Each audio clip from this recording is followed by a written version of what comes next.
Hello everyone. क्या बाबू देश चलाएंगे? यही है ना। अभी जोरदार हंगामा भी स्टूडेंट की तरफ से किया जा रहा है, फिर भी ये स्टेटमेंट आया है।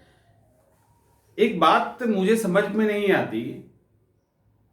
एक बार क्या बाबू देश चलाएंगे? बाबू ने देश, किस देश में बाबू ने देश नहीं चलाया है? और खास करके भारत की बात की जाए तो भारत में जो बाबू हैं उसके अलावा देश चला कौन रहा है? ये अलग बात है कि बाबुओं पे प्रेशर है कि बाबू खुल के देश नहीं चला पाते। बाबू बेचारे बाबू बन गए हैं, छोटे से बाबू, जिसके ऊपर बहुत सारा पॉलिटिकल प्रेशर है। जो लोग इतने अलग अलग चीजों को पढ़ के जाते हैं, दिन रात मेहनत करके छोटी छोटी बारीक चीजों को समझ के जाते हैं, वही लोग आगे जाके उनके सचिव, उनके हेल्पर बनते हैं ना। अगर बाबू लोग पीछे से हट जाएं, बाबू लोग जो रीढ़ की हड्डी से हट जाएं, तो फिर जो बोलने वाले हैं वो करेंगे क्या? इतने सारे आंकड़े लाना, जो भी प्रोग्राम बनाया जाता है, जो भी एग्जीक्यूट किया जाता है, ये बाबू नहीं करते हैं तो कौन करता है?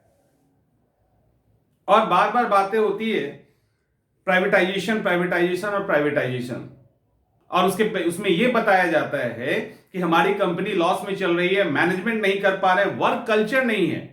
बहुत सारे मोटे मोटे बातें यूज किया जाता है, लेकिन इसको भी जो बाबू बनने वाले हैं ना, वो बखूबी समझते हैं। जो बाबू बनने की कोशिश करते हैं, जो बाबू बनने के लिए पढ़ाई करते हैं, जिनको पता है, वो बखूबी समझते वर्क कल्चर क्या होता है और प्राइवेटाइजेशन किस स्तर पे जाके किया जाता है, ये स्टूडेंट समझते हैं। लेकिन समस्या क्या है कि स्टूडेंट के अंदर यूनिटी नहीं है। आज कोई एसएससी के लिए मैंने बहुत पहले भी कई वीडियोस इस पे डाल चुका हूं, मैं कई बार काफी आक्रामक तेवर में मैंने वीडियोस डाले हैं। मैंने सपोर्ट किया है 64th को लेकर, जो मूवमेंट स्टार्ट हुआ था मैंने ही किया था। यूपीएससी को लेकर कई सारे मूवमेंट में हमारी स्ट्रांग भागीदारी रही है, 2 अटेम्प्ट आपको मिला भी उसके लेके। तो ये सारी चीजें, लेकिन समस्या क्या है कि स्टूडेंट भी इतने बटे हैं कि किसी को फर्क नहीं पड़ता, फर्क ही नहीं पड़ता। चिल्लाते रहो जितना चिल्लाना है। एसएससी वाले कहेंगे एसएससी के लिए लड़ना है, रेलवे वाले कहेंगे रेलवे के लिए। अभी एसएससी के लिए मूवमेंट चल रहा है, रेलवे के लिए मूवमेंट चल रहा है। एसएससी और रेलवे के लिए ही मूवमेंट क्यों चल रहा है? क्या ये हाल हर एग्जामिनेशन का नहीं? ये हाल चपरासी से लेके यूपीएससी को अभी छोड़ दीजिए, हर पीसीएस तक के एग्जामिनेशन का यही हाल है। ऐसा कोई भी कमीशन नहीं, या ऐसा कोई भी नहीं जिसने ठगा नहीं, है ना। तो ऐसा कोई नहीं जिसने ठगा नहीं। वैकेंसी लेट से आना, इतना बुरा स्थिति था कोविड को लेकर, इतना बुरा स्थिति था कोविड को लेकर, लेकिन चुनाव सफलतापूर्वक करवा लिए गए। वो चुनाव जिसके अंदर भारत के एक एक वोटर, बिहार के, चलिए बात करते हैं, बिहार के जो वोटर है उन सब के लिए व्यवस्था करवा ली गई। और एटलीस्ट वोटर में इतने वोटर तो जरूर थे जो कुछ, जिसमें अधिकांश आबादी जो है एग्जामिनेशन से उसको लेना देना नहीं है। सोचिए, एग्जामिनेशन से उसको लेना देना नहीं है, लेकिन इतनी बड़ी संख्या को मैनेज कर लिया गया। एग्जामिनेशन मैनेज नहीं होता, टाइम पे रिजल्ट मैनेज नहीं होता, ओएमआर कॉपी चेक करने के लिए हमारे पास तकनीक नहीं है। बहुत सारा एग्जामिनेशन प्रीलिम्स और मेंस के अंदर ओएमआर पे ही होता है, लेकिन क्या ओएमआर चेक करने की हमारी तकनीक नहीं है।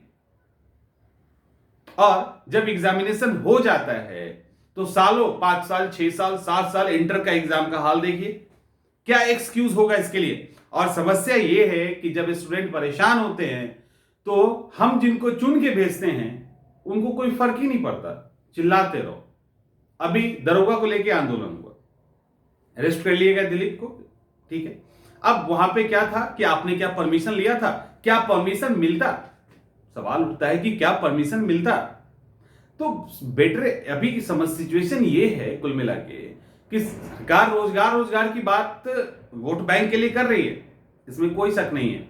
और वोट बैंक के लिए कर रही है तो स्टूडेंट भी लुढ़क जाते हैं उसमें, और स्टूडेंट के जो गार्जियन है वो भी लुढ़क जाते हैं, ऐसा नहीं है।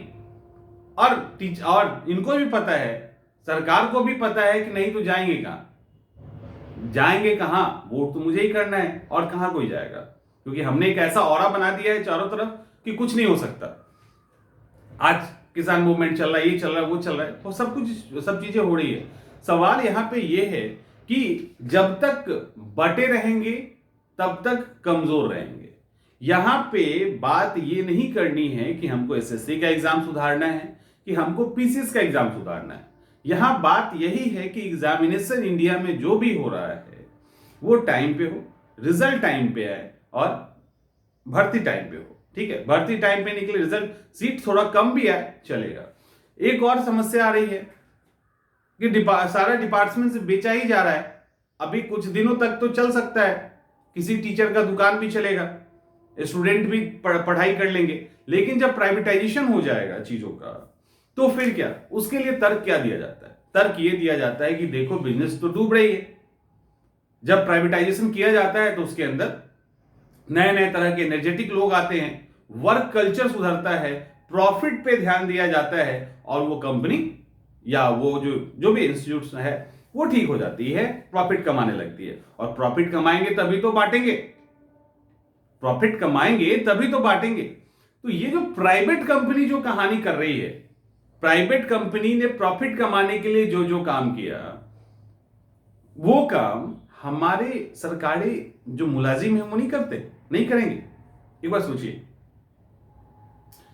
जो यूथ प्राइवेट सेक्टर में काम कर रहा है अच्छे से, वो क्या सरकारी में नहीं करेगा? वही वहां पे कर रहा है ना, कि वहां पे कोई फिल्टर करके बाहर से कुछ लेके आया जा रहा है एक्सपोर्ट करके, यहीं के लोग वहां भी काम करेंगे ना। रेलवे के अंदर प्राइवेट बहाली हो कि सरकारी बहाली हो, ग्रुप डी के अंदर हम मानते हैं बहाली होने जा रही है, यहीं के लोग बहाली करेंगे कि दूसरे करेंगे?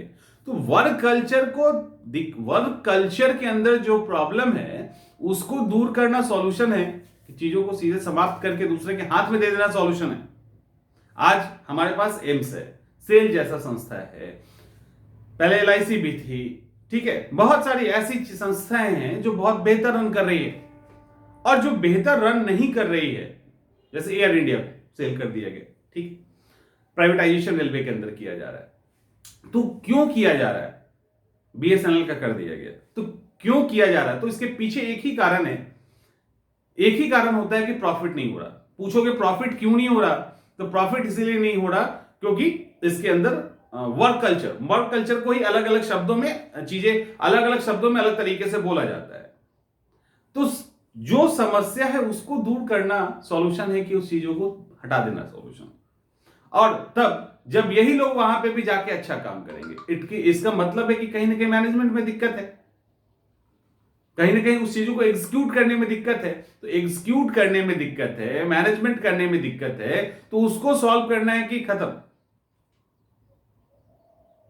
और अगर यही हाल रहा तो एटलीस्ट और कुछ नहीं, कम से कम दामाद सरकारी ना हो, इसको तो कम से कम ध्यान में रखिए।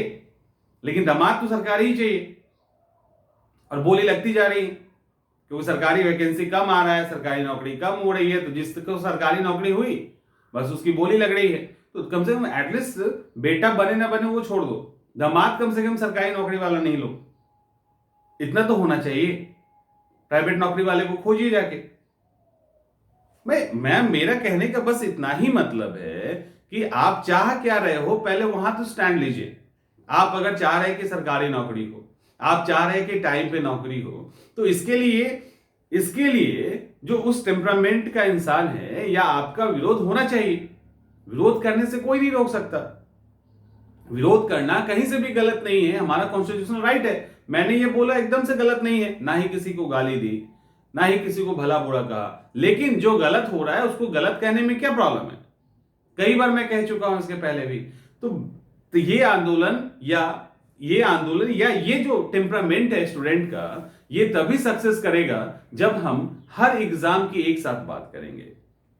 अभी कश्मीर से कन्याकुमारी और गुजरात से लेकर अरुणाचल प्रदेश तक की बात करेंगे। सब जगह लोग परेशान हैं, ऐसा नहीं कि परेशान नहीं है, सब जगह लोग स्टूडेंट परेशान हैं। सिर्फ एग्जामिनेशन के कारण लोग कितनी दूर दूर जाके फॉर्म भरते हैं, सालों वेट करते हैं। रेलवे का हाल देखिए, कोविड ने एक छोटा सा बहाना दे दिया।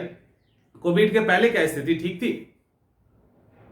जेपीएससी बार बार वैकेंसी निकालती, कैंसिल कर देती है। यूपीपीएससी का वही हाल है, बिहार का तो छोड़ ही दीजिए, ठीक है। तो ये सारी चीजें ऐसे ही चल रही है, और कब तक चलेगी? जब तक हम लोग बर्दाश्त कर रहे हैं तभी तक चलेगी। लेकिन बेहतर ये है कि हर एक स्टूडेंट एक है, अब स्टूडेंट को आप एसएससी, रेलवे और पीसीएस के स्टूडेंट में नहीं बांटिए, और स्टूडेंट के भी सिर्फ करने से नहीं होगा, साथ में उनके जो गार्जियन हैं उनको भी इन्वॉल्व होगा, उनको भी चीजें समझनी पड़ेगी। आप जिस दुनिया में घूम रहे हैं वहां कुछ नहीं रखा है, इसलिए बेहतर है कि चीजों को समझिए, नहीं तो एक एक करके ऐसे ही सबके साथ होगा और फिर घूमते रहना, जिसको जहां घूमना है, जिसकी चलनी है वो तो चली जाएगी, लेकिन जो जिस टारगेट के साथ अपना 20 साल, 25 साल, 30 साल दे रहा है उसको मौका ही नहीं मिलेगा, मौका मिलने के पहले ये समाप्त हो जाएगी, तो क्या फायदा होगा फिर? बैठे बैठे ये समाप्त हो जा रहा है। समस्या ये है कि वैकेंसी 5 साल में आ रही है और बैठे बैठे ये समाप्त हो गया। एज अगर समाप्त नहीं हुआ, बाई चांस सरकार ने मौका दे भी दिया, क्योंकि पुराना वैकेंसी आ गया तो चलो उस समय से एनर्जी कहां है? जो 30 साल, 25 साल, 30 साल में हम एग्जाम दे रहे होते, वो 38, 34 में थोड़ी ना एग्जाम दे पाएंगे उस एंथू के साथ, उस एनर्जी के साथ। तो इसको भी समझिए, ठीक है?